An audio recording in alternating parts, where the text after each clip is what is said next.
सांस्कृतिक रक्षा समिति संचालित श्री माधव गौशाला एंड एनिमल होस्टेलना 200 થી વધુ ગૌસેવકો દ્વારા આજરોજ સુરતની ડંડોલી, ખરવાસા, શલથાણ, પર્વતપાટિયા જેવા અલગ અલગ વિસ્તારોમાં આવેલ નહેરમાંથી અર્ધવિસર્જિત રજળથી પીઓપીની બનેલી ગણેશજીની 2500 થી વધુ ગણેશજીની પ્રતિમાઓને બહાર કાઢી હજીરા ખાતે દરિયામાં પુનઃ વિસર્જન કરવામાં આવી હતી।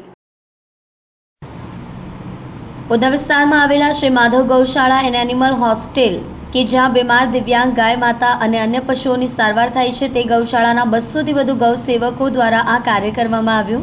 સાંસ્કૃતિક રક્ષા સમિતિની અધ્યક્ષ આશીષ સૂર્યવંશીએ જણાવ્યું, અમારી સંસ્થા છેલ્લા 8 વર્ષથી શહેરની વિવિધ નહેરોમાંથી અર્ધવિસર્જિત રજળતી ગણેશજીની દશામાની હજારો પીઓપીની મૂર્તિઓ કાઢતા આવ્યા છે। લોકોને પીઓપીની મૂર્તિની જગ્યાએ માટીની પ્રતિમાઓનું સ્થાપન કરવા જાગૃતતા અભિયાન ચલાવતા આવેલ છે। 10 દિવસની ભક્તિ બાદ ભક્તો દ્વારા આ પ્રકારે દેવી દેવતાની પ્રતિમાઓને ગંદા પાણીમાં વિસર્જિત કરી હિન્દુ ધર્મની લાગણી દુભાવે તેવા દ્રશ્યો પ્રદર્શિત થાય છે।